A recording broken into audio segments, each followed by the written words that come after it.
¿Qué esperas para vivir estas grandiosas experiencias?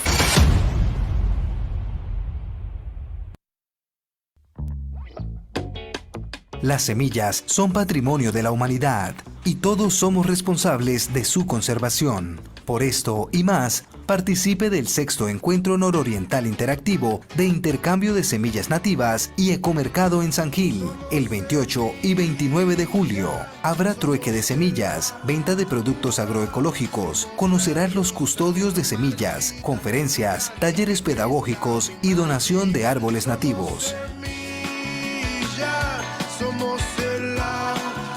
Organiza Ecohumus con el apoyo de Alcaldía de San Gil, Centro Comercial El Puente, Corporación Autónoma Regional de Santander CAS, Cajazán, Unisan Gil, Sena Centro Agroturístico, Universidad Distrital, Casa del Libro Total San Gil, Red Nacional de Agricultura Familiar, Mercaurino Kia, Fundación UTA, Red Biocol, Natural Control, Emisora La Cometa y STV Canal 13.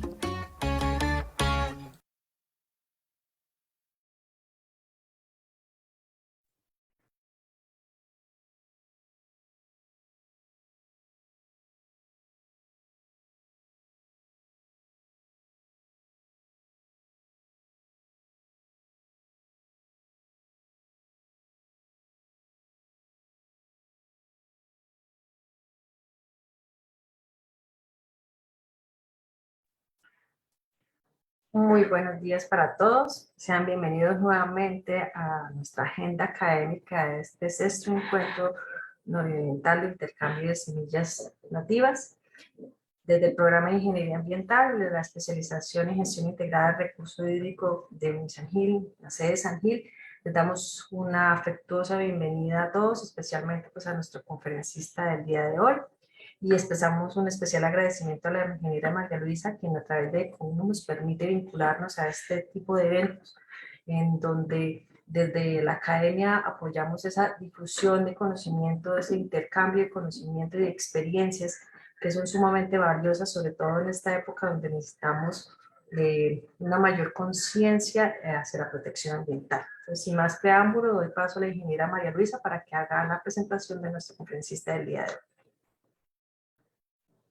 Claro que sí, saludo muy cordial a todas las personas que están a través de esta transmisión. Agradecimiento pues a Unisan Gil por permitirnos el espacio y por supuesto estamos ya en la octava conferencia de nuestra agenda virtual en el marco del sexto encuentro nororiental interactivo de intercambio de semillas nativas y ecomercado, que tendrá lugar el próximo viernes y sábado en el Centro Comercial El Puente de San Gil. Estamos todos alistando las semillas, los productos, todas nuestras energías para estar allí. Y estas conferencias son el preámbulo muy interesante que se hace la oportunidad para agradecer a todos los conferencistas que nos han enriquecido esta importante agenda. Y por supuesto, hoy tenemos el gusto de presentarle a nuestro conferencista, el ingeniero Daniel Forero Quintanilla, con su conferencia de educación escolar como herramienta básica y fundamental en la transformación de los seres humanos y el ambiente. Él, nuestro conferencista, es ingeniero electricista de la Universidad Industrial de Santander, además especialista en gerencia de marketing de la Universidad del Rosario y con estudios en gerencia de proyectos de la Universidad de Asturias. Actualmente es representante legal de la Fundación Virginia Quintanilla, que tiene la sede en Barichara. Y bueno, resaltar en Daniel que además de una amistad y el compromiso por la educación, nos hemos conocido por un trabajo muy lindo que está realizando en la vereda Butaregua de Barichara por niños campesinos, por personas que hacen un trabajo en lo rural, pero que necesitan de algunas orientaciones, aportes, y con los cuales esos niños estarán acompañándonos como embajadores verdes en el gran encuentro presencial. Entonces, después de toda esta motivación tan importante, le damos la bienvenida al ingeniero Daniel a su conferencia. Bienvenido.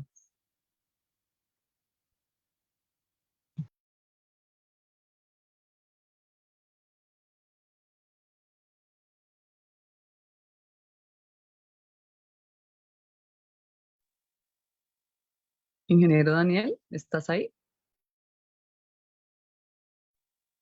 Muy buenos días, ingeniera Marualiza, y Muy buenos días para todo el equipo que está detrás suyo para que se pueda realizar este evento. Y obviamente un saludo y un abrazo a todos los oyentes. Bienvenido. Entonces, damos inicio a la charla. Yo realmente lo que voy a expresarles aquí es una preocupación muy fuerte que hay. Vamos a analizar un poco el tema de la educación en la etapa escolar, a nivel, cómo está la situación a nivel mundial, cómo está la situación a nivel de Colombia y sobre todo cómo está la situación más crítica que es en las veredas de todo el territorio colombiano. También hablaremos de lo que decía la ingeniera María Luisa respecto a datos de campo que se han estado levantando o que he estado levantando desde hace varios meses en una vereda rural donde todo este estudio del que vamos a hablar, que es de la UNICEF, de la UNESCO y del Banco Mundial, está direccionado y tal vez es más crítico aquí en las zonas rurales que lo que, como lo expresa los organismos multilaterales. Entonces vamos a hablar de la educación escolar como herramienta básica y fundamental en la transformación de los seres humanos y vamos a utilizar un documento que se llama Compromiso para la Acción y Salir de la Pobreza del Aprendizaje Básico. ¿Esto qué quiere decir? Que la pirámide educativa, en la base está la educación escolar, luego la educación secundaria y posteriormente el estudio pues, de pregrado. Estamos viendo muchísimas dificultades en pregrado, pero también estamos viendo muchísimos problemas en el bachillerato y obviamente estos lodos vienen de esos polvos. Si no tenemos una educación escolar fuerte, no podemos exigir calidad en la educación secundaria y obviamente eso se transmite a la educación superior. Entonces de eso vamos a hablar y vamos a poner datos y temas que pueden ser importantes para eso. Vamos a definir una palabra clave que es definida por la UNICEF y es pobreza de aprendizaje. Vamos a estar hablando reiterativamente de la pobreza del aprendizaje. La pobreza del aprendizaje es definida por la UNICEF como la proporción de niños que no pueden leer y comprender un texto simple a los 10 años. Repito, es una proporción de niños que no pueden leer y comprender un texto simple a los 10 años. Y voy a iniciar con una reflexión que es muy importante para que miremos y entremos en materia. El educador es un hombre que hace que las cosas difíciles parezcan fáciles. Cierro comillas. Eso lo dijo Ralph Waldo Emerson, un escritor, filósofo y poeta norteamericano, nacido en 1803 y fallecido en 1882.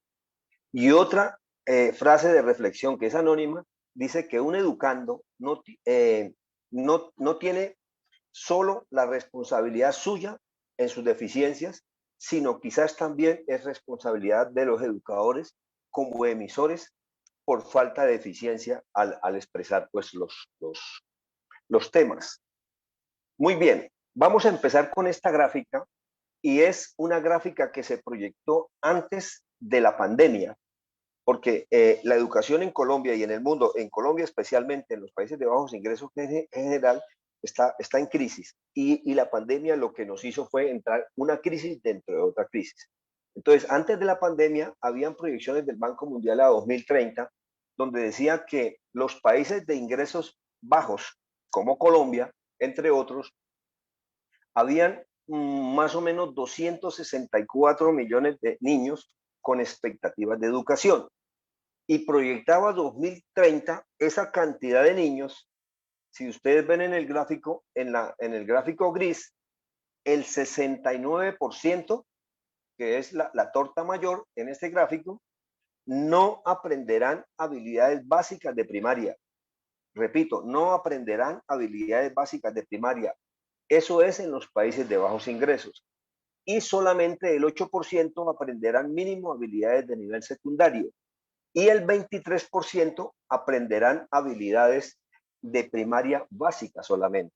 Entonces, es muy importante que tengamos en la cabeza este número: 69% no aprenderán habilidades básicas de primaria en los países de bajos ingresos. Ahora, en los países de ingresos medios, que es aproximadamente antes de la pandemia, 1.142 millones de niños escolares con expectativas de aprendizaje. En estos países de ingresos medios, solamente el 21% no aprenderán las habilidades básicas de primaria. Recordemos que en el anterior, en los países de bajos ingresos, era el 69%. Y el 49% aprenderán mínimo habilidades de secundaria. Y el 30% aprenderán habilidades de primaria básica solamente. Entonces, eso es muy importante que lo tengamos en cuenta, porque así como los países de ingresos bajos tienen mayores dificultades y más necesidades, a medida que vamos subiendo en la pirámide hacia los países de altos ingresos, que son 198 millones de niños con expectativas de aprendizaje, en este segmento de países de ingresos altos, solamente el 8% no aprenderán habilidades básicas de primaria, solo el 8%. Y el 70% aprenderán mínimo habilidades de nivel de secundaria.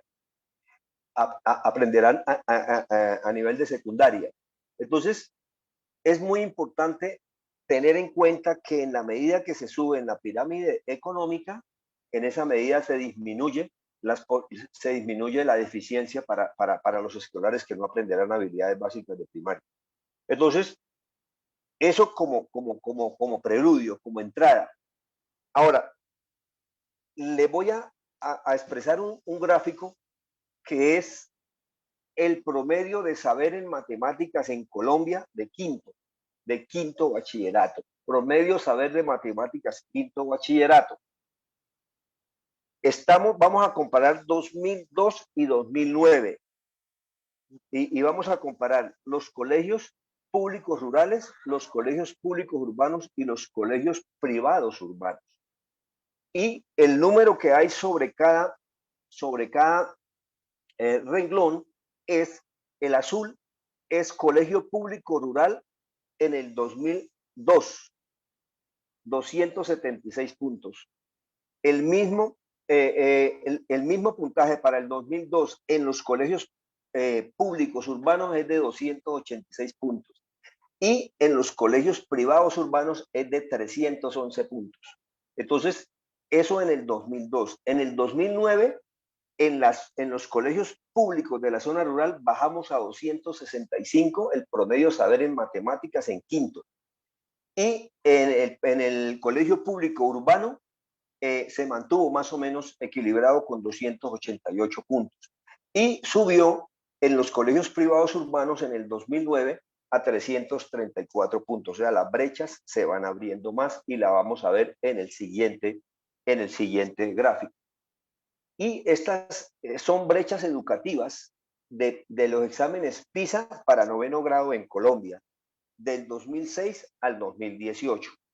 En el 2006, la brecha entre los colegios públicos rurales, que es el azul, en el 2006, el 370 puntos en los colegios públicos rurales. Y en los colegios privados urbanos es de 425 puntos. O sea que en el 2006 teníamos una brecha de 55 puntos entre lo rural y lo privado urbano. Ahora, si nos vamos al 2018, los colegios públicos rurales, el promedio ponderado fue de 383 puntos. Y de los colegios privados urbanos de 479 puntos. O sea, la brecha entre el 2006 y el 2018 subió de 55 a 96 puntos de diferencia. O sea que estamos con unas brechas terribles, sobre todo en la educación rural con respecto a la educación urbana privada y con respecto en el 2018 de la educación rural respecto a la pública de las ciudades, también hay una brecha de 37 puntos. Entonces, siempre la que se ha mantenido a la baja ha sido la educación rural, que es la que más necesita apoyo y la que más necesita, que todos vayamos a una, como Fuentovejuna, entre una simbiosis de equipo entre los padres de familia, los profesores y las leyes del Estado. Les voy a leer aquí unos acápites o unas expresiones que se dieron para que se vayan preocupando. Comunicado de prensa de septiembre 26 del 2017. Esto lo dijo el Banco Mundial, habló del 2017. El Banco Mundial advierte sobre una crisis del aprendizaje en la educación a nivel mundial. Muy bien. El miércoles 30 de enero de 2019, el mismo banco, 2 años después, vuelve y repite, crisis de aprendizaje afectaría a 56% de los niños en el mundo. Afectaría, crisis del aprendizaje afectaría a 56% de los niños en el mundo, según el Banco Mundial. Entonces, el 57% de los estudiantes antes de la pandemia tenían pobreza del aprendizaje, que ya lo definimos, que es que un niño de 10 años no pueda leer un texto básico. Esa pobreza antes de la pandemia era del 57%. Después de la pandemia, medida por el mismo Banco Mundial, es del 70%. Ahora, en septiembre del 2019, en septiembre 19 del 2022, el Banco Mundial vuelve y advierte, después de la pandemia, el aprendizaje está en crisis. Se debe dar prioridad a la educación y a las políticas eficaces para recuperar el aprendizaje perdido. Eso es muy importante que se tenga en cuenta. Y del 2015 hasta el 2030, más de 150 países se reunieron y trazaron los 17 Objetivos de Desarrollo o ODS. Y el número 4 es el de la educación. Y ese, antes de la pandemia, había sido reevaluado porque el propósito es a 2030 y había sido reevaluado porque no se iba a cumplir. Y después de la pandemia ha sido nuevamente reevaluado. En lo que respecta a Colombia, para que miremos un poco dónde está la crisis, en 1994 se creó una misión de sabios que eran 10. Estamos hablando de 1994 en la educación y trazaron una ruta para establecer las políticas a seguir. En el 2019 se volvieron a reunir otros sabios porque de los 10 ya habían muerto algunos y los que estaban dijeron que prácticamente no se había hecho nada en lo que se había propuesto en el 1994 y después de 25 años no se ha hecho no se ha hecho mucho y se creó una nueva misión de sabios que son 43 para que reevaluaran ese documento y lo actualizaran y vamos a ver qué tenemos que esperar de aquí en adelante. Entonces, quiero antes de analizar esta gráfica, darles un dato del Instituto Merani, que es la siguiente, queridos oyentes. Un niño de 15 años que termine noveno grado y con el supuesto de que sepa mandarín, y si yo lo voy a enviar a China para que termine el bachillerato, o sea, que haga 10 y 11 en China, ese niño de noveno grado de 15 años es nivelado en la China entre sexto y séptimo grado. Es entre sexto y séptimo grado. Si es de un colegio privado del sector urbano, pero si es de un colegio público del sector urbano, lo nivelan en quinto bachillerato. Pero atérrense, si es de la zona rural, ese niño de 9º grado de 15 años lo nivelan en 3er grado. De esa magnitud es el problema que tenemos en el tema educativo. Prácticamente podríamos decir, entre comillas, y para profundizar, que en Colombia, pues, crecer no es de crecer. Es decir, si yo estudio más, me estoy bajando de nivel con respecto a otras potencias. Y este gráfico es el cierre de escuelas por días calendario en las diferentes regiones entre febrero del 2020 y febrero del 2022. En todo el mundo se cerraron en promedio 282 días, donde más o menos el 50 o un poco menos del 50 estuvieron las escuelas cerradas completamente y parcialmente cerradas pues el 60% aproximadamente. Eso en promedio, pero en Europa y Asia Central los días perdidos fueron 212 días. En Asia Oriental y Pacífico, 220 días. Y ahí vamos subiendo hasta el Oriente Medio y Norte de África con 325. Y en lo que respecta a nosotros, América Latina y el Caribe, fueron 461 días perdidos por el tema de pandemia, donde más o menos el 45% de escuelas completamente cerradas y el 55% de escuelas parcialmente cerradas. Y el más perjudicado en días de escuelas cerradas es Asia Meridional, pero América Latina y el Caribe pues están en una situación complicada. Muy bien. Entonces, dado estos links y estas gráficas y estos datos que están pasando, también la UNICEF, UNESCO y el Banco Mundial se dieron a la tarea de hacer un estudio completo post pandemia y en 2022, a mediados del 2022, sacaron un documento que está en inglés y, entre comillas, cualquier persona que lo necesite, cualquier escuela que requiera o cualquier escuela que requiera algún apoyo con respecto a esto, me pueden comunicar, ya sea con los organizadores de este centro de encuentro nororiental y yo estoy en condiciones de enviárselo, lo tengo traducido y porque originalmente está en inglés. Entonces, esos organismos se preguntaron, where are we on education recovery? ¿Dónde estamos nosotros en la recuperación de la educación?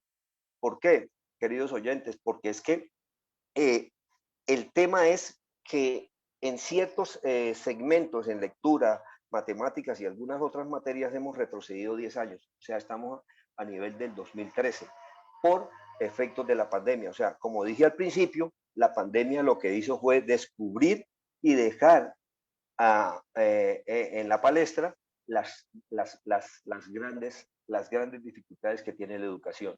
Entonces, hay 5 claves que UNICEF definió y las definió en un acróstico que se llama RAPID. RAPID, R de Rich, A de Access, P de Prioritize, I de Increase y D de Develop, o sea, de alcanzar, evaluar, priorizar, incrementar y desarrollar. Entonces ellos sacaron un modelo donde definieron por qué hay que hacer seguimiento a este problema de alcanzar. ¿Por qué? ¿Y cuál es el statu quo y cómo alcanzar y detener mejor? Esta evaluación se va a repetir en cada letra. En alcanzar, evaluar, priorizar, incrementar y desarrollar, los vamos a analizar desde este contexto de una forma pues rápida. Y luego pues daremos las conclusiones que la UNICEF da para este grave problema que tenemos. Entonces, ¿por qué hacer seguimiento para alcanzar de acuerdo a los postulados de la UNICEF? Dice que 258 millones de estudiantes o de personas antes del COVID no estudiaban. O sea, ya de hecho había 258 millones de personas en el mundo que no estudiaban. En el 2020, 24 millones, según el estudio, tienen el riesgo de no volver a estudiar. Por ejemplo, Kenia hizo una evaluación en 4.000 encuestas donde el 16% de las niñas y el 8% de los niños no regresaron a estudiar. Entonces, Con este alcanzar o este reach que llama UNICEF es que se establece y se analiza cuál es el statu quo, cuál es el estado del arte en este momento en ese parámetro. Entonces, hay muy poca información por países, está fragmentada, o sea, los países no tienen mucha data, la data no la tienen establecida. Y el statu quo es que la deserción mayor de los niños que no han vuelto a la escuela está en los países medianos y de bajos ingresos, y es mucho menor en los países altos porque ellos tienen más recursos y sobre todo más data para poder hacer seguimiento. Ahora, en este aspecto del reach, de alcanzar, ¿cómo alcanzar y retener mejor? Según UNICEF. Y ellos establecen y plantean que se deben monitorear, reinscribir, emitir alertas tempranas para identificar los potenciales desertores y seguimiento a los que no han regresado.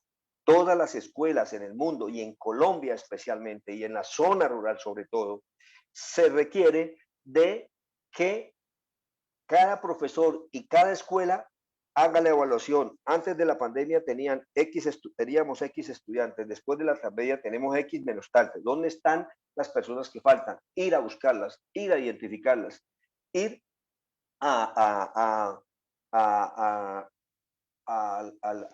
evaluar por qué y dónde están.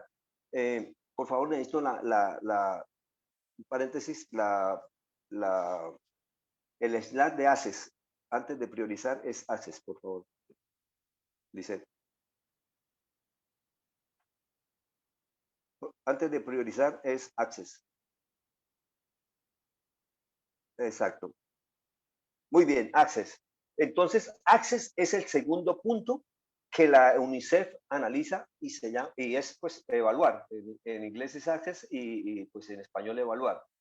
Ahora, ¿por qué evaluar el aprendizaje después de la pandemia? ¿Por qué? Porque se estima que ha habido una pérdida de conocimiento.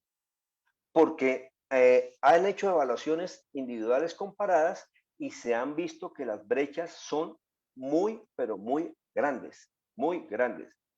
Y también porque se debe establecer una línea base para la movilización de recursos humanos y recursos económicos para poder hacer una evaluación más profunda del tema. Ahora, ¿cuál es el statu quo de la evaluación? El 60% de los países han hecho reportes, no completos, pero tienen reportes. Pero los países sin data de alfabetización psicosocial y en lo que nosotros llamamos lectura, escritura y aritmética, en lo básico, un 25% no tienen datos, no hay trazabilidad. O sea, ese 25% son casi todos de los países de bajos recursos, de medianos y bajos recursos. Y para tener un punto de referencia, el 80% de los países de altos ingresos tienen data y plan sistemático, o sea, están más organizados. Están más organizados que los de medianos y bajos ingresos. Ahora, ¿qué dice UNICEF para cómo evaluar el aprendizaje? ¿Cómo evaluarlo? Y plantea que debe haber un cubrimiento total, sobre todo de las personas que están más rezagadas y de unas personas que en cierta manera pueden llamarse discapacitados por las dificultades que tienen para aprender. Eso es importante tenerlo en cuenta e incorporarlos, o sea que a los más rezagados se necesita hacer pues un esfuerzo mayor. Y necesitamos tener herramientas de diagnóstico, apoyo gubernamental y remediación para poder hacer una evaluación de una mejor forma. Ahora, otro concepto que maneja UNICEF es la evaluación formativa para el aprendizaje. La evaluación formativa es para los profesores, para los líderes, para los padres, para los que están orientando. Y una evaluación sumativa que es la que resulta del aprendizaje para los alumnos. Ahora sí vamos a mirar priorización. La priorización la priorización. ¿Por qué priorizar? ¿Por qué priorizar? Porque En la pobreza de aprendizaje, ya dijimos que el 57% había pobreza de aprendizaje antes de la pandemia. Y después de la pandemia estamos en el 70%. Entonces, por eso necesitamos priorizar, entre otras cosas. Ahora, hay simulaciones que nos dicen que hay pérdidas económicas, psicológicas, nivel bajo, ingresos bajos y desempleo en la edad adulta por cierre de estas escuelas. O sea, que en el futuro vamos a tener, ya está medido en proyección teórica, que va a haber pérdidas económicas, psicológicas, niveles bajos, ingresos bajos y desempleo en la edad adulta por cierre de las escuelas. O sea, el hecho está creado, lo que tenemos que es mitigarlo y hacer los esfuerzos máximos para que no sea tan grave. Ahora, ¿cuál es el statu quo de la priorización? El statu quo es que los currículos, y en general los currículos en la edad escolar, deben repensarse para abreviarlo, según UNICEF. El 50% de países de ingresos bajos debe priorizar en áreas o habilidades del currículo. Y básicamente las habilidades curriculares que plantea la UNICEF son tres, básicamente. Primero, la alfabetización. ¿La alfabetización en qué consiste? Leer y escribir. Pero en el aspecto de leer se requiere primero hábito de lectura, luego crear el hábito de lectura, luego crear la lectura comprensiva y obviamente la lectura crítica posterior. Entonces necesitamos alfabetización en principio. Segundo, aspectos psicosociales. Y tercero, matemáticas. Eso es lo fundamental para la etapa primaria y eso es lo que ellos están impulsando para que se priorice. Ahora, ¿cómo se prioriza mejor? Pues haciendo ajustes a los contenidos curriculares. No hay de otra. Dando prioridad a lo que sea más prioritario y ejerciendo nivelación hasta donde sea posible. Muy bien. Ahora vamos a pasar al tema o a la variable que se llama incrementar y aumentar. ¿De qué se trata eso? Incrementar y aumentar. ¿Por qué aumentar el aprendizaje? La escuela no es solo aprendizaje académico.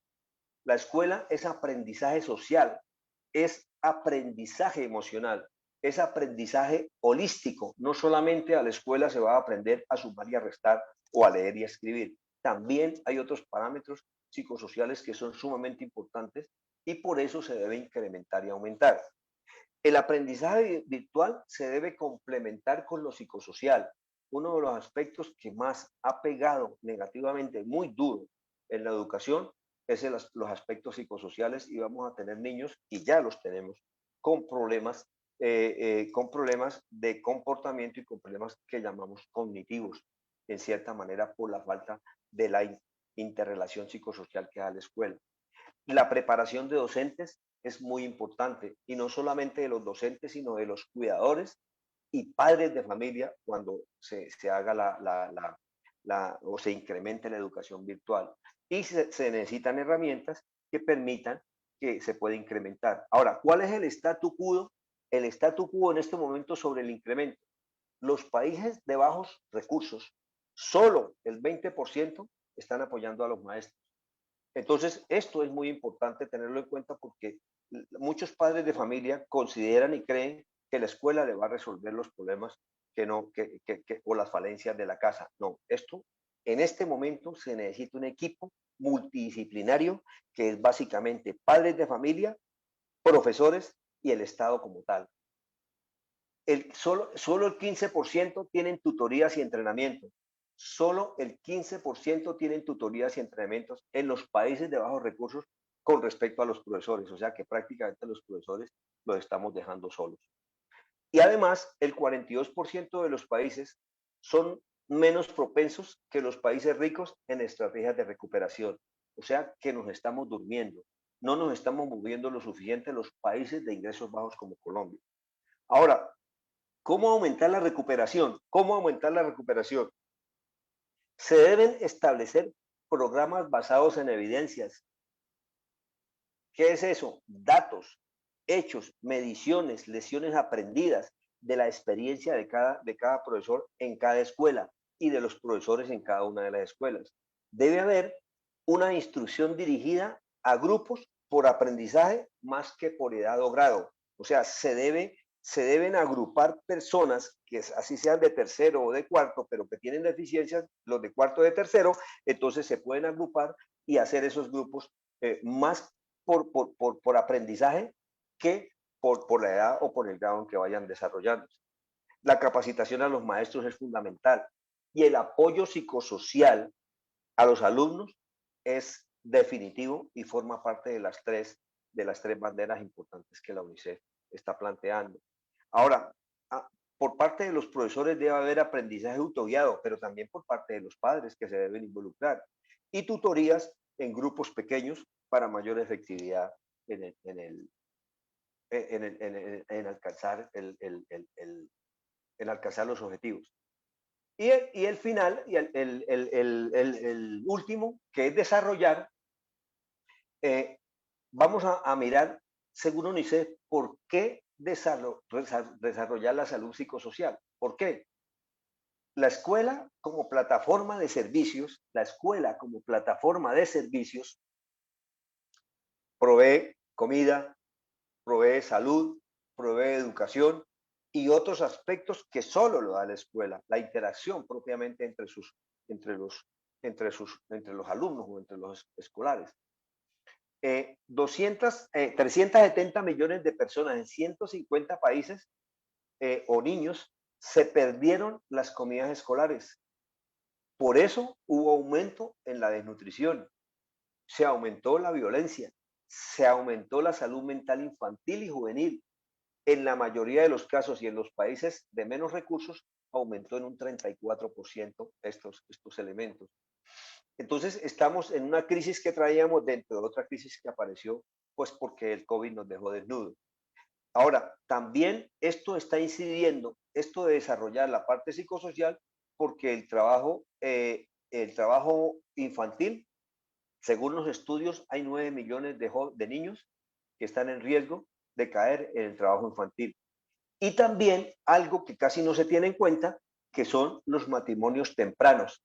Hay 10 millones de niñas en el mundo que tienen la posibilidad de caer en matrimonios tempranos como producto de no manejar la parte psicosocial después de la pandemia en los niños. Ahora, ¿cuál es el statu quo de este tema? 45% de los países dicen que tienen agua, saneamiento e higiene.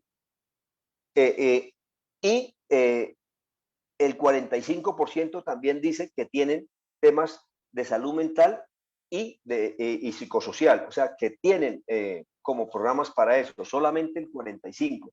O sea, que más del 45% no lo tienen. ¿Por qué no lo tienen? Porque no hay recursos estatales, porque no hay recursos y porque no hay un sistema establecido como tal para eso. Entonces, eso es sumamente difícil para el desarrollo que se quiere en la parte psicosocial. Ahora, ¿cómo apoyar mejor el desarrollo integral del niño? Pues a los niños hay que incrementarles y hay que elevar la calidad de la comida que le dan en sus colegios y obviamente en las casas. Pero también hay que sumarle el agua, el saneamiento y la higiene, que es el medio donde se mueven, y hay que prestarles las medidas adicionales de salud mental y salud psicosocial. Eso no solamente para los niños, también además de la capacitación de los docentes, se requiere mucho apoyo de salud mental y psicosocial para los profesores. Eso es sumamente importante. Ahora, ¿qué conclusiones está dejando este estudio de la UNICEF, del Banco Mundial y de la UNESCO? Primero, se debe habilitar no solo la recuperación, sino la transformación. O sea, tenemos que nivelarnos, porque como dije, hemos retrocedido en algunos aspectos 10 años atrás, o sea, estamos en el 2013 en temas educativos en algunos aspectos. Y no solamente debemos recuperarnos, sino también debemos transformar, aprovechar la inercia que da esa recuperación para seguir transformando y subir de nivel del que estábamos antes de la pandemia. Las tres prioridades principales que ya las definimos. Alfabetización, aspectos psicosociales y matemáticas, dar prioridad a esos elementos en la escuela. Todos los niños y jóvenes están de regreso y deben recibir un apoyo integral. Esa es otra recomendación. Todos los niños reciben apoyo para recuperar el aprendizaje perdido. Todos deben recibirlos sin ninguna excepción, incluso los que están menos capacitados para tal, que ya dijimos cuáles eran. Todos los maestros deben estar preparados y apoyados para que puedan abordar las pérdidas de aprendizaje e incorporar tecnología. La tecnología es una herramienta que nos puede servir mucho para impulsar el equilibrio o la recuperación del aprendizaje y la transformación. Nos puede ayudar si nos preparamos para ello. Hay una declaración de París del 2021 que insta a todos los gobiernos a aumentar los recursos para la educación. En algunos países se ha hecho, en algunos otros no.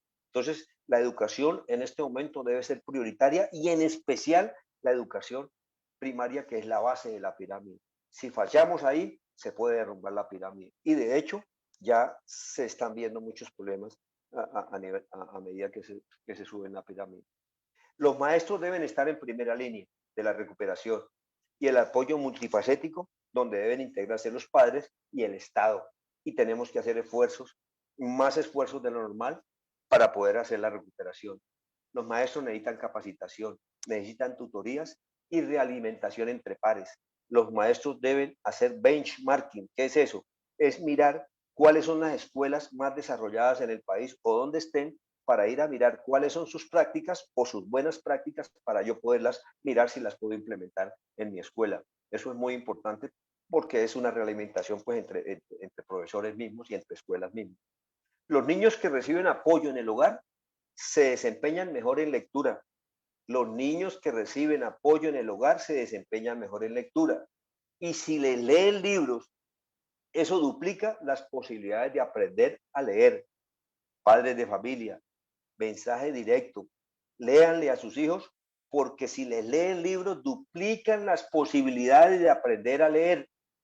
No solamente la escuela es la que enseña a leer, los hábitos vienen desde la casa y hay que empezar a incrementarlos en la casa para ayudar a que la recuperación sea lo más rápida y de calidad posible.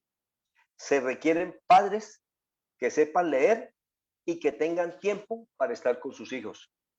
Los padres a veces, en muchas ocasiones, sobre todo en la zona rural, donde yo estoy haciendo las mediciones y estoy haciendo, pues en cierta manera, experimentos de este tipo y mediciones, uno se da cuenta de que hay muchos padres de familia que le dan la responsabilidad que él tiene a la escuela y luego van a exigir resultados en la escuela y eso no es así.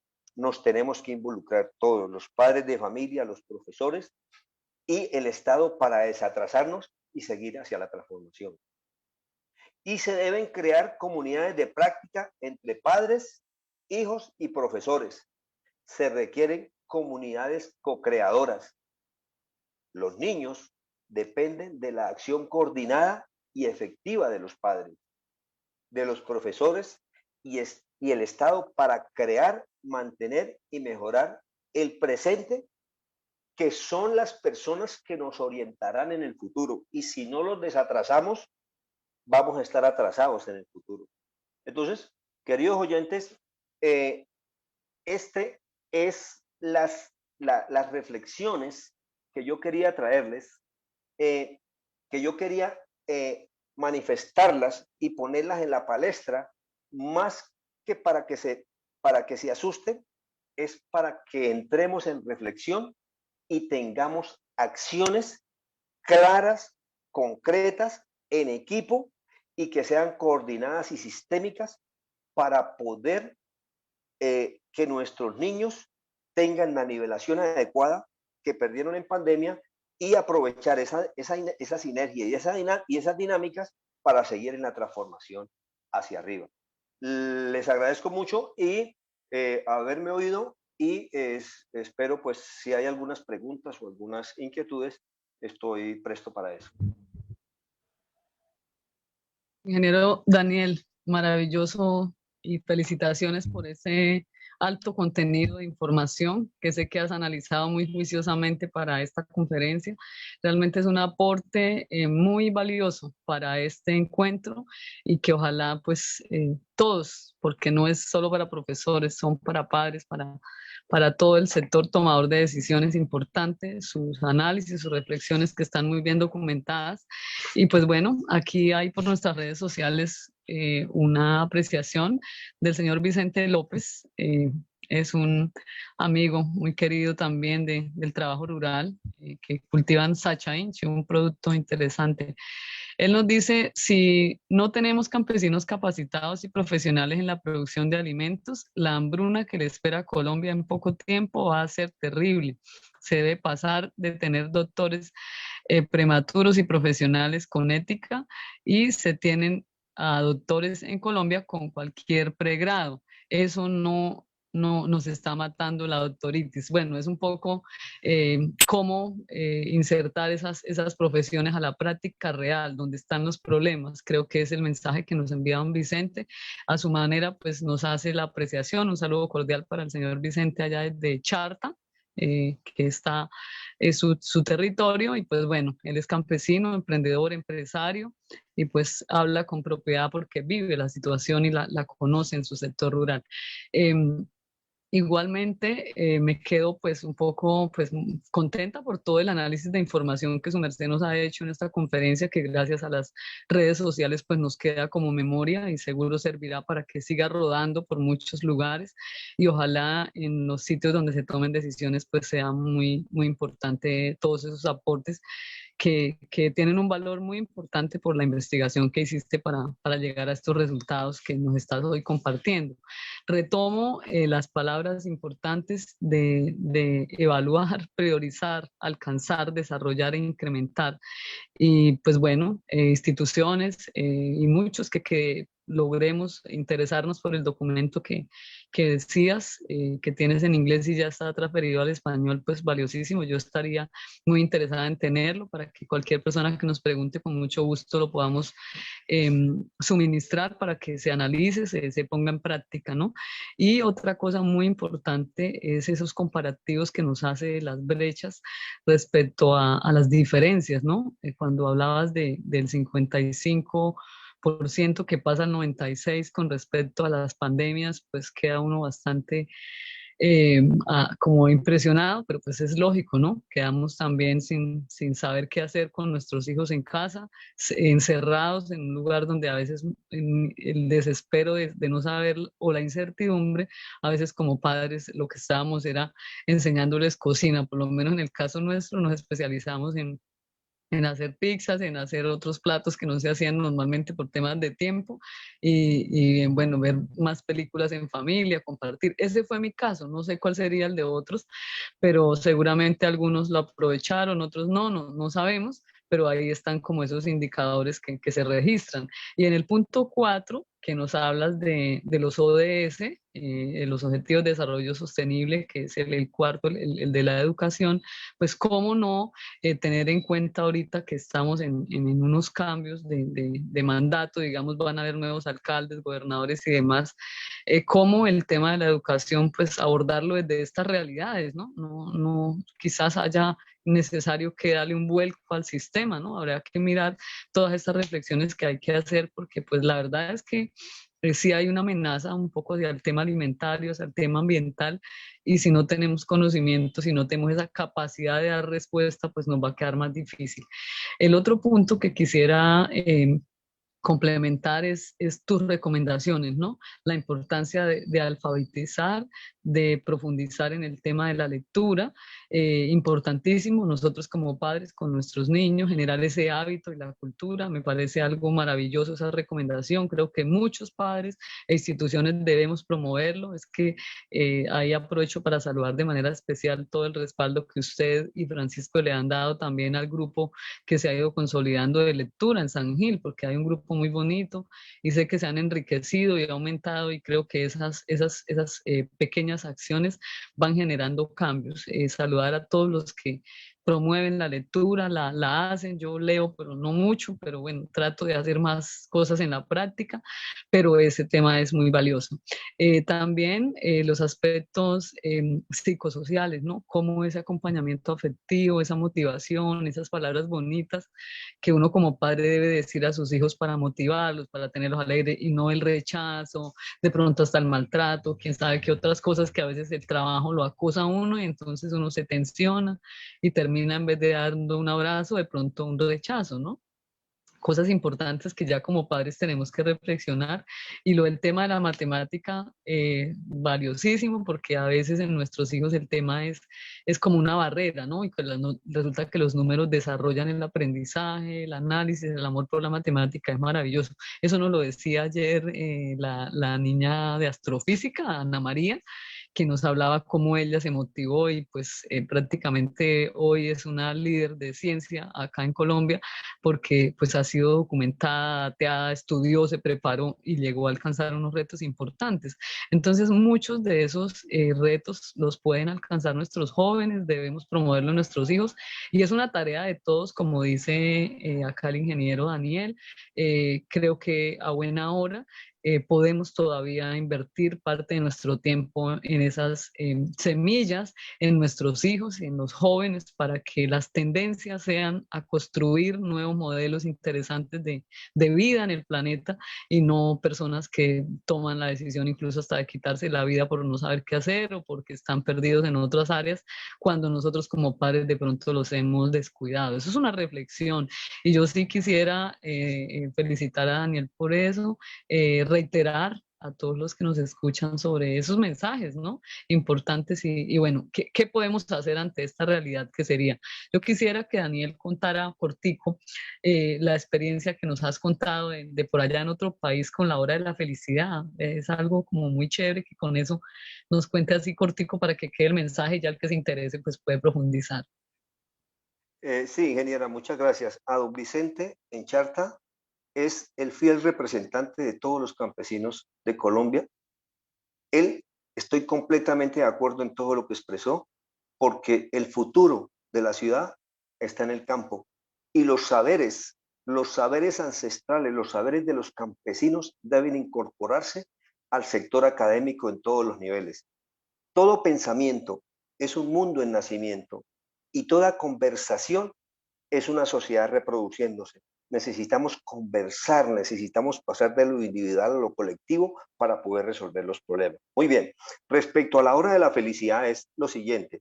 En la India, que es uno de los países con más problemas en temas de educación, establecieron hace 5 años la hora de la felicidad. ¿En qué consiste? Es un experimento que están haciendo hace 5 años, está dando muy buen resultado, que es todos los días 40 minutos, es como una hora de clase en 1000 escuelas de Nueva Delhi, de la capital, 1000 escuelas con 50.000 profesores, donde hay 5 o 10 minutos de introspección, de lo que nosotros llamamos aquí de una especie de yoga, de hacer como meditación. Y han descubierto que a través de esa pequeña meditación todos los días, como hábito, se adquiere mayor presencia en el presente y los niños se han vuelto menos violentos y tienen más disposición para el aprendizaje. Además de ese aspecto de la meditación, también lo suman a un análisis de un pequeño caso muy simple que lo van analizando día por día hasta que se termine, pero con el concurso de todos los niños, Entonces, eso les ha dado un resultado muy interesante, obviamente sumado a otros aspectos de herramientas que han sumado para que el nivel pues se haya subido y ellos estén en 4 o 5 años, están subiendo su nivel en los resultados de los exámenes de primaria, secundaria, etcétera. Entonces, quiero expresarles que esa metodología la vamos a poner en práctica en la escuela rural de Butaregua, donde hay 56 niños, en los cuales estoy montando la biblioteca con 2000 libros y computadores y wifi para facilitar y para medir y seguir como avanzando y aportando para que nuestros jóvenes sean cada vez más competentes y más éticos. Eso sería como la reflexión, ingeniera. Claro que sí, recordar que la vereda Butaregua es el municipio de Barichara, Patrimonio Nacional, aquí muy cerca a nuestra región. Decir que es un aporte a la educación, que el ingeniero, como muy conocido y reconocido Pati Amarillo originario de esta tierra, pues quiere apoyar a esta comunidad que pues muchos la hemos conocido por diferentes temas, por los antecedentes a nivel, digamos, ancestral y todo el trabajo rural que muchas organizaciones han hecho, pero pues bueno, allá hay un trabajo valiosísimo. Ojalá pues tengamos el gusto de apoyar en cualquier momento a esos niños, futuros embajadores verdes. Sé que nos estás apoyando, uniendo a que algunos de estos niños vayan a venir al evento de las semillas. Daniel pues los va a traer a una representación, nos van a traer también sus semillas, van a venir a conocer aquí la experiencia maravillosa en San Gil. Y pues bueno, esas son las inversiones que se hacen en el futuro de las nuevas generaciones. Quiero felicitar a Daniel por su investigación, por su conferencia, por su riqueza en conocimiento que nos ha brindado acá esta importante agenda y por apoyarnos, por unirse a este magno evento desde su espacio y sobre todo integrando a los niños campesinos que van a estar con nosotros allí en el encuentro de semillas nativas. Daniel, estarás con nosotros en las delegaciones que van a estar en el parque principal, porque bueno, unos vamos a estar en el puente y todo lo que es movilizaciones de embajadores verdes y de jóvenes, vamos a estar acompañando frente a la administración municipal a la gran movilización de emprendedores y soñadores del futuro que van a estar recorriendo en una sola fila hacia el centro comercial El Puente. Quiero pues motivar a la gente que también nos escucha, quienes se quieran sumar a esa gran fila de sembradores del futuro, pues ahí vamos a estar esperándolos y la conducción es llegar al centro comercial El Puente a conocer toda la riqueza de exposición de semillas nativas que estarán del nororiente colombiano y también los expositores, los campesinos, campesinas, jóvenes que van a estar con nosotros mostrando su calidad de los productos, sus degustaciones, vamos a tener cocina en vivo, vamos a tener unas maravillosas conferencias muy acordes al tema y vamos a tener todas unas actividades lúdico-pedagógicas que nos van a hacer 2 días distintos, el día viernes y el día sábado, en el cual vamos a fortalecer también los lazos de amistad, a generar esa conectividad con la naturaleza, con la sabiduría y con el conocimiento. Y pues bueno, nos vamos a encontrar muchos amigos que hace un año no nos vemos, entonces pues es una alegría muy grande y sé que Daniel va a estar con nosotros. Sí, ingeniera, ahí estaremos y invito especialmente a todos los que nos están viendo y a todas las personas que nos hagamos presentes allí y vamos a estar y vamos a traer los niños de las veredas de la vereda de Butaregua en Barichara para intercambiar saberes. Eso es sumamente importante para dejar un legado de trabajo en equipo. El equipo es lo importante. Estamos pasando de lo individual a lo colectivo y estamos pasando del antropocentrismo al biocentrismo y estos son espacios que ayudan a impulsar eso, querida ingeniera. Muchas gracias. Claro que sí, ingeniero. Vendrá también una delegación de la vereda Gaital del municipio de Mogotes, que son chicos deportistas, hijos de campesinos y que vienen siendo acompañados por Fabián, nuestro querido sembrador del futuro, porque es uno de los que estará también reconocido y homenajeado en esta gran movilización, al igual que Ana María, que estará con el grupo de sus compañeros del colegio de la presentación, y bueno, un grupo muy importante que va a estar acompañando a nuestro querido deportista Samuel, de acá de San Gil, que estará también ayudando a que esa movilización sea muy interesante, y todos los que nos queramos sumar a ese gran apoyo, a ir a conocer la riqueza. Yo quiero reiterar sobre todo el esfuerzo tan grande que están haciendo todas las personas que nos convocamos a este evento. Ya vienen viajando algunos para poder alistar, tener todos los campesinos acá de la región, estamos los anfitriones alistando todo, puliendo, arreglando, haciendo lo mejor posible para que el evento sea maravilloso. Entonces la gratitud de los angileños y demás personas de nuestra región es hacer presencia, es ir a visitar, es ir a conocer, a intercambiar, a relacionarnos, a felicitar, a abrazarnos, a comprar los productos, porque creo que ese es un trabajo de lo que el objetivo principal de este evento es eso, es lograr generar ese intercambio de conocimientos y sabidurías.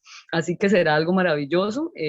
Como le digo, hay delegaciones de más de 7 lugares del nororiente colombiano y pues bueno, será corto el tiempo para intercambiar todo lo que hay en conocimientos. Nos queda agradecer de manera especial a la Universidad de San Gil, a Unisangil, por su gran apoyo en la agenda virtual, en 10 conferencias que hoy las cerramos a las 4 de la tarde. Decirles que sí, pues sin el apoyo de las universidades no hubiéramos podido lograr tener todas estas maravillas de conocimientos, de todos los conferencistas que han sido muy, muy valiosas y que nos quedan ahí en la memoria para que la gente que quiera enriquecerse, pues en cualquier momento puede consultarla y tomar lo que considere que le aporte a su proyecto, a su proceso, a su empresa, a sus conocimientos. Y también decirles que, bueno, esta tarde tenemos una conferencia muy importante también con el compañero Luis Andrés de Cajazán, quien nos va a estar contando un proceso que ellos nos han venido acompañando también al Ecomercado y un proceso que se llama Canastas de Paz. Entonces nos van a contar de qué se trata y de qué manera pues se van a integrar al fortalecimiento del Ecomercado. Creo que todos estamos en esa sinergia. Agradecer de manera especial a la Administración Municipal de San Gil por el apoyo, a la Corporación Autónoma Regional de Santander CAS, como digo, a Unisangil, a la emisora La Cometa, por apoyarnos en toda la transmisión y visibilización del evento, al Centro Comercial El Puente por abrirnos las puertas y a la Casa del Libro Total que está esperándonos con toda su agenda importante, a todos los compañeros del Ecomercado, los custodios de semillas que están alistando y viajando y a todas las personas que se han sumado. Son más de 20 organizaciones del nororiente colombiano que nos están respaldando, no alcanzaría a nombrarlas a todas, pero sí decirles que un abrazo grande y estamos muy contentos del éxito que ha tenido la agenda virtual y de las oportunidades que vamos a tener el viernes y el sábado en este magno evento que será Noticia Nacional. Muchas gracias. Bueno, ingeniera Diana. Claro que sí, pues nuevamente pues gracias a ustedes por permitirnos hacer parte de este evento. Para nosotros como institución, como programa, es sumamente importante vincularnos a esta iniciativa y va a ser un éxito como ya lo ha sido y como en algún momento lo mencionamos, pues ya se espera anualmente en qué fecha pues se va a desarrollar este encuentro.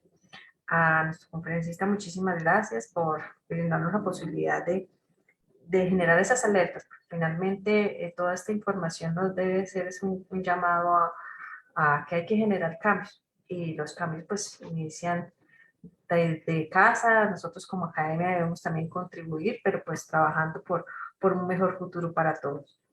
A todos mil gracias y pues nos veremos esta tarde en la conferencia que hará cierre de nuestra agenda académica virtual. Ingeniera María Luisa, si usted nos recuerda el nombre del conferencista de esta tarde.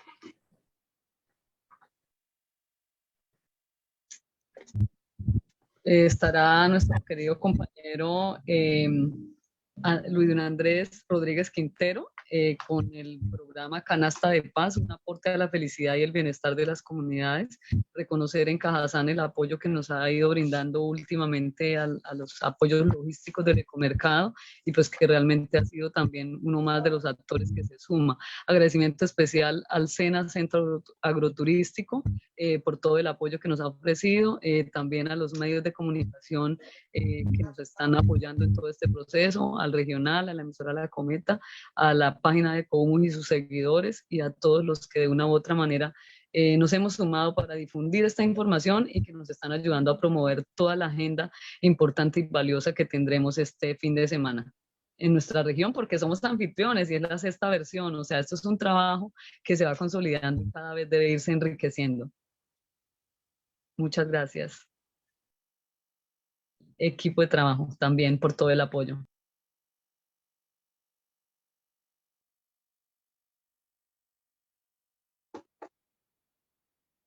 Se enterraron, pero se olvidaron que somos semillas.